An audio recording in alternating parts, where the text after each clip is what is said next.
Alfred Lion had a great sense of individual players, and he always found originals. And on tenor saxophone, he signed some of the great ones from the early days with Ike Quebec. It was actually sort of an in-house A&R guy. Yeah. At the same time. Ike was a magnificent. I mean, he was like Ben Webster. Yeah. His heart was on his sleeve every time he played. He could make you cry.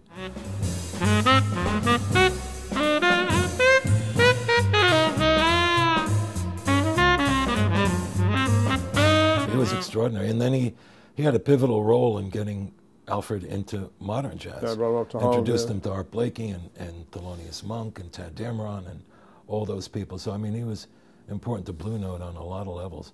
And you know, those early bebop sides on Blue Note, the Tad Dameron sides. I mean, it's great tenor players: Wardell Gray, Alan Eager, and Charlie Rouse, and then. You know, one of the few Bud Powell records with horns was... Sonny Rollins' first session, right? Yeah, his very first session. He was like 18 years old or something. When did Alfred sign Sonny? Right after those sessions with Fats and Bud, or no? No, he later. No, then he lost track of him, and he didn't sign him until like 1956. Yeah.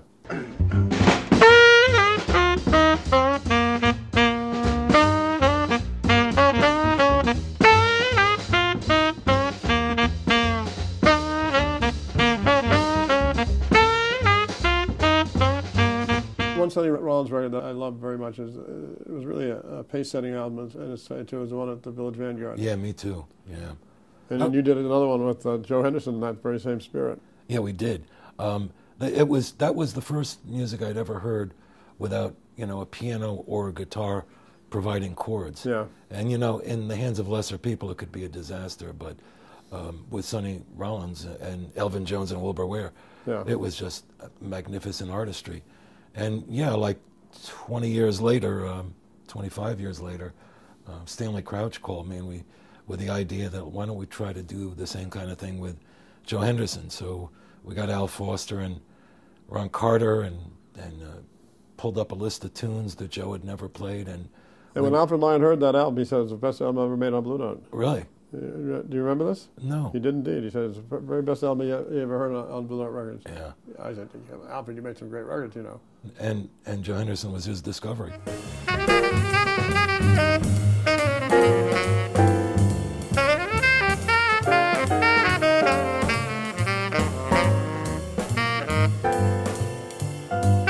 But I think, that's one of the things about Blue Note or any label run by smart people is, as far as A&R goes, your first order of business is to listen to musicians about new musicians. Of course. Because they're the ones that have to, people their bands, and they're the ones that are always out there and hearing new people. After the great 50s players, John Coltrane and Sonny Rollins, Alfred signed Tina Brooks, who I think is still one of the unsung magnificent heroes of the music. Just the most beautiful melodic sound and almost touch of the blues and everything he played too. Yeah, and almost a prayerful way of meditating and soloing.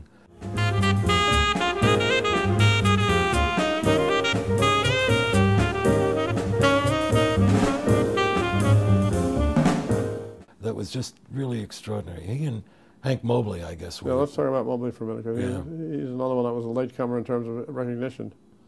What a great player he was.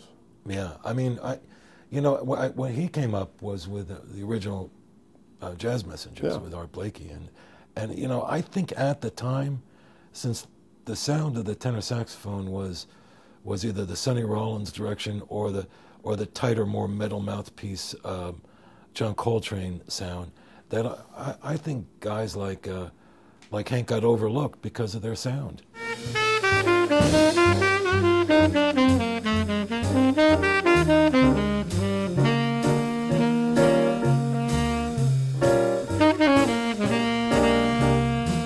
Well, Mr. Gordon called him the middleweight champion of the tennis. Middleweight, yeah. But he meant it in the most positive way. A compliment. It was because the sound was being a lighter sound than was popular at that point. Yeah, and I mean, I think that hurt Lucky Thompson. I think it hurt Benny Golson. Yeah. You know, it wasn't the flavor of the day sound-wise, and they got overlooked to a large extent. You know. Very true. And by that time, the Lester Young was completely out of vogue. Yeah. You know.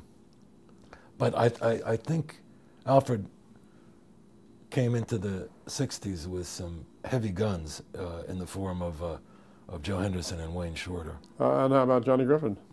And Johnny Griffin, well, that was in the '50s, but yeah, well, the fastest gun in Chicago. Yeah, he was an unbelievable player, man. Joe Henderson also, of course. In our time, we found Joe Lovano, didn't we? Yeah, he found us, I think. But he found us. Yeah. Actually, I don't know if you remember, but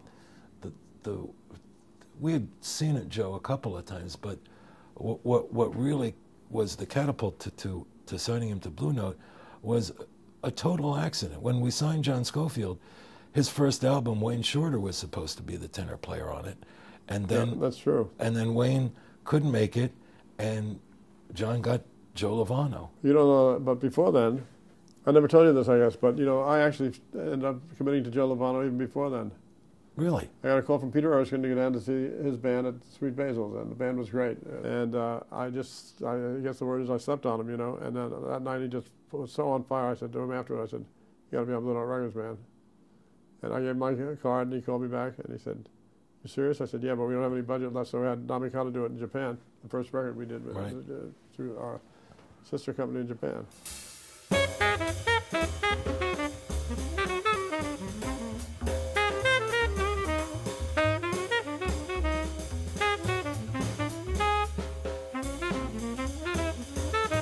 He's made 22 albums in 20 years he's been on Blue Note. And the one amazing thing about Joe is he just keeps coming up with new concepts and new directions. And you know, Joe is a guy that we'd have lunch every couple of weeks and every couple of months, and he'd have 5 courses of Italian food, and they come up with 25 ideas for albums. Yeah. And one time he actually said to me, "I'm doing a big band album." I said, "Well, how about doing an album with Hank Jones?" Hank's 82 years old at that point, I think he was. And I said, "You know, you guys sound so great at Birdland last night." "You're right." So he did then he did 3 albums with Hank.